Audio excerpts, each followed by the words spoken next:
Chairman Tehreek Insaf Imran Khan की हुकूमत से मुज़ाकरात की तरदीद। लॉन्ग मार्च के दौरान फिरोज़वाला से लाहौर वापसी की वजह भी बता दी। इमरान खान ने ट्वीट करते हुए कहा है कि मुज़ाकरात से मुतल्लिक़ ख़बरें बेबुनियाद हैं।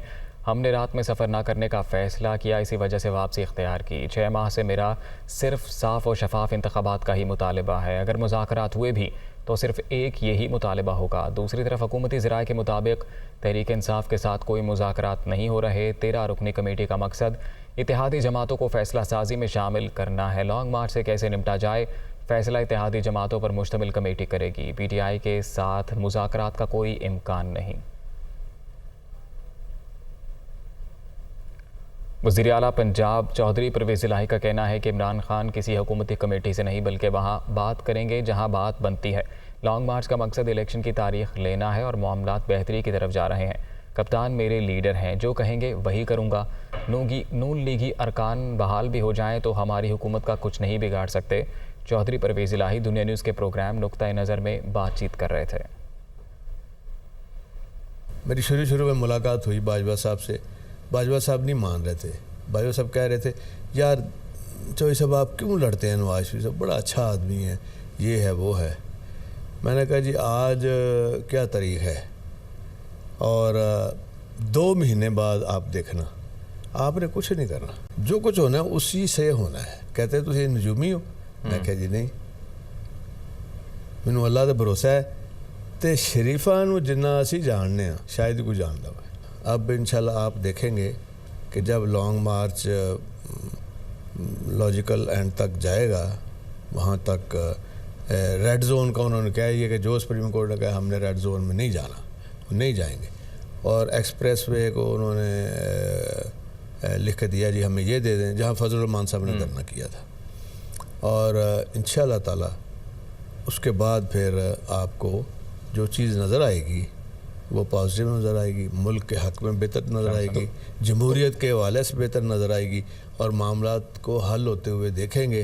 किससे बात करेंगे? जिससे हो रही है, जिससे इन्होंने भी की है। अच्छा। जिसके बाद इन्होंने भी वहीं रुजू करना है, जिथे गल मुकनी है ना उत्थे गल हो। मतलब ये हुआ कि आप उसको एक रस्मी कार्रवाई समझ रहे हैं इस कमेटी को?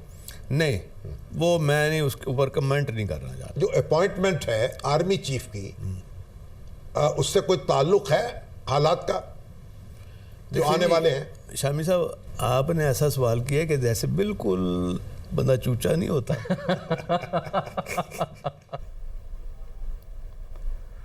वज़ीर दाखिला राना सनाउल्लाह ने प्रेस कॉन्फ्रेंस के दौरान अली अमीन गंडापुर की मुबैना कॉल सुनवा दी। कॉल में PTI रहनुमा अली अमीन गंडापुर असद खान नामी शख्स को बंदूकें तैयार रखने की हिदायत देते सुने जा रहे हैं।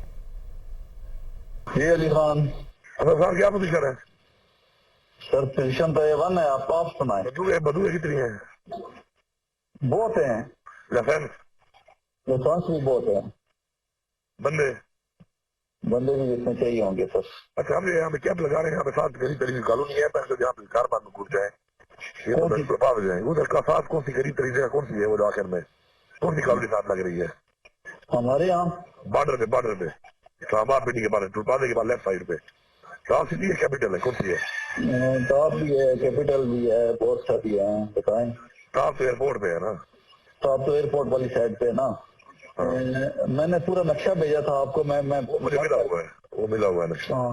मैं बंदे और सामान रेडी रखे आप। ठीक है सर, कोई इशू नहीं है, बस रास्ते में इंशाल्लाह।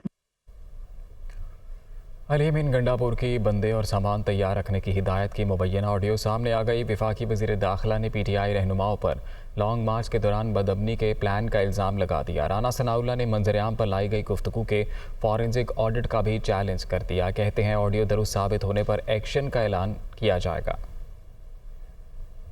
ये बंदूकें और बंदे जो है वो यहाँ यानी इस्लामाबाद और पिंडी के बॉर्डर पे जो है वो किस लिए ला के वहाँ पे बैठाने चाह रहा है। इससे ज़ाहिर होता है कि ये एक शैतानी मार्च करने जा रहे हैं, ये फितना और फसाद फैलाने जा रहे हैं, ये यहाँ पे लाशें गिरा के एक कौमी सानिया पैदा करना चाहते हैं। इस फितने का सर जो है वो अभी कुचलना चाहिए, वरना ये इस मुल्क और कौम को किसी हादसे से जो है ये दो चार कर देगा, या तो इस गुफ्तगू को जो है ये गलत साबित कर आए, ये इसको चैलेंज करें, इसका फोरेंसिक ऑडिट जो है वो करवा लेते हैं। अगर ये दुरुस्त साबित हो जाए तो फिर इसके ऊपर जो है फिर एक्शन जो है वो फिर हुकूमत को लेना उसकी ज़िम्मेदारी, उसका फ़र्ज़ है। किसी मुसल्ला जथे की चढ़ाई जो है, जिस तरह से अब ये जथा जो है ये आके जो है वो किसी जगह पे पार्क होना चाहता है, बैठना चाहता है, उनके ख़िलाफ़ जो है वो हमें एक जो है वो कॉम्प्रिहेंसिव एक्शन जो है वो फेडरल लॉ इन्फोर्सिंग एजेंसीज़ को जो है वो करना पड़ेगा। मैं KPK की हुकूमत को और ख़ास तौर पे IG और चीफ सेक्रेटरी को मैं ये वार्न करता हूँ कि आप इस बात का नोटिस लेते हुए इस बंदे को फौरी तौर पे, क्योंकि इस वक्त ये KPK की हदूद में मौजूद है, इन दोनों अफराद को और जिन बंदों को ये इकट्ठा कर रहे हैं उन लोगों को और उन बंदूकों को जिन्हें ये जमा कर रहे हैं, उनको फौरी तौर पे जो है वो उनको बंदों को अरेस्ट करें और उस असले को जो है वो अपने कब्ज़े में लें। इसलिए मीन गंडापुर अगर यहाँ इस्लामाबाद की हदूद में होता तो हम उसको अरेस्ट कर चुके होते। वफाकी वज़ीर इत्तलात मरीम औरंगज़ेब ने कहा है कि फ़ॉरेन फंडेड शख्स 4 साल तक मुल्क पर मुसल्लत रहा, पाकिस्तान को दिवालिया करने की पूरी कोशिश की। इमरान खान शफाफ इलेक्शन नहीं, सिर्फ फसाद और इंतशार चाहते हैं। इनके हालिया बयानात पर भारत में जश्न मनाया जा रहा है। PTI चेयरमैन चाहे कुछ कर लें, इलेक्शन नहीं मिलेगा। सियासत में बातचीत के दरवाजे हमेशा खुले रहते हैं, लेकिन जो शख्स लाशें बिछाने पर तुला हो उससे मुज़ाकरात नहीं हो सकते। एक शख्स सिर्फ और सिर्फ मुल्क को, जो जब 4 साल मुल्क के ऊपर मुसल्लत था तो मुल्क को माशी तौर पर दिवालिया कर गया। पूरी कोशिश की कि मुल्क को श्रीलंका बना दिया जाए। तुम लॉन्ग मार्च करो, तुम लॉन्ग ड्राइव करो, तमाशे करो, पटाखे बजाओ, गाली देकर, धमकी देकर, धौंस के साथ, फसाद मचाकर, इंतशार मचाकर इलेक्शन नहीं मिलेगा। कान खोल कर सुन लो, आईनी मुद्दत के बाद इलेक्शन होगा, क्योंकि तुम्हारा मकसद भी इलेक्शन नहीं है। तुम्हारा मकसद मुल्क के अंदर फसाद फितना फैलाना है, और अल्लाह माफ़ करे, इंशाल्लाह हम हिफाजत करेंगे पाकिस्तान की आवाम की। लेकिन किसी किस्म का भी कोई सानिया या वाक़या हुआ पंजाब में, तो पंजाब में इमरान खान की हुकूमत है। कि सियासत में बातचीत के दरवाजे हमेशा खुले रहते हैं। किसके साथ मुज़ाकरात करें, बात तो ये है। इसलिए किसी किस्म का अभी कोई मुज़ाकरात उस शख्स के साथ जो मुल्क के अंदर लाशें बिछाने पे खुदा ना खास्ता तो लाओ, उसके साथ कोई मुज़ाकरात। और जो बातें कर रहा है, कॉल आउट कर रहे हैं, और उसका जश्न कहाँ बनाया जा रहा है? उस वक़्त जब डिफेंस मिनिस्टर ऑफ इंडिया वो स्टेटमेंट दे रहा है, उसका जश्न हिंदुस्तान में मनाया जा रहा है। रहनुमा सद उमर ने कहा है कि इमरान खान अपने लिए नहीं, पाकिस्तान की खातिर सड़कों पर निकले हुए हैं। तहरीक इंसाफ की जिद्दोजहद से कौम को ऐसा मुल्क मिलने वाला है जिसके फैसले बैरूनी ताकतों के बजाय आवाम खुद करेंगे। वो मुरीद के करीब राना टाउन में लॉन्ग मार्च से खिताब कर रहे थे। ये कौम देख रही है, खान अपने लिए निकला हुआ, खान आपके लिए निकला हुआ है।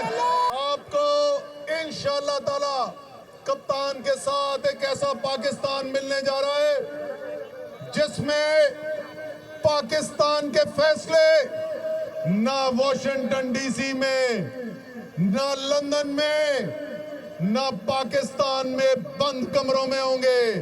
फैसला होगा, और फैसला करेगा तो राना टाउन करेगा, फिरोज वाला करेगा, मुरीद के करेगा, शादरा करेगा, कोई और नहीं करेगा। साबिक डिप्टी स्पीकर दोस्त मोहम्मद मज़ारी को एंटी करप्शन ने लाहौर से गिरफ्तार कर लिया। इन पर हज़ारों एकड़ सरकारी अराजी पर कब्जे का इल्ज़ाम है। साबिक डिप्टी स्पीकर दोस्त मोहम्मद मज़ारी को निजी हाउसिंग सोसाइटी के हस्पताल से गिरफ्तार किया गया। दोस्त मोहम्मद मज़ारी 11 अक्टूबर को एंटी करप्शन पेश नहीं हुए थे, जिसके बाद साबिक डिप्टी स्पीकर दोस्त मोहम्मद मज़ारी के खिलाफ मुकदमा दर्ज करवाने का फैसला किया गया था। एंटी करप्शन पंजाब ने दोस्त मोहम्मद मज़ारी को सरकारी ज़मीन पर कब्जे के इल्ज़ाम में तलब कर रखा था। जाहिद मज़ारी, शेर मोहम्मद मज़ारी और मौज़म मज़ारी को भी तलब किया हुआ था। तहसील रोजान के तहसीलदार समेत तमाम रेवेन्यू स्टाफ रिकॉर्ड समेत पेश हुए।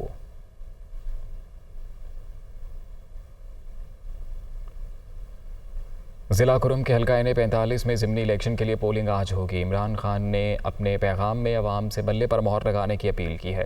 कहते हैं इंसाफ और सच की खातिर शहरी वोट डालने के लिए पोलिंग स्टेशंस पर पहुंचे।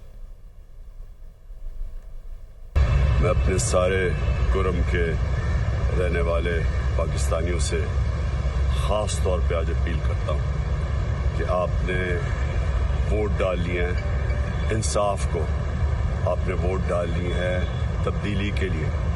आपने ये जो चोरों का टोला है, जो सारी ये जो PDM है, इनमें से 60% इनकी कैबिनेट जमानत पे है, आपने इनको वोट नहीं डालनी। मैंने आपके पास आके जलसा करना था, लेकिन हमारी मार्च शुरू हो गई है इस्लामाबाद की तरफ, हकीकी आज़ादी की मार्च, इसलिए मैं नहीं आपके पास आके जलसा कर सका और ख़ुद आपसे बातचीत कर सका।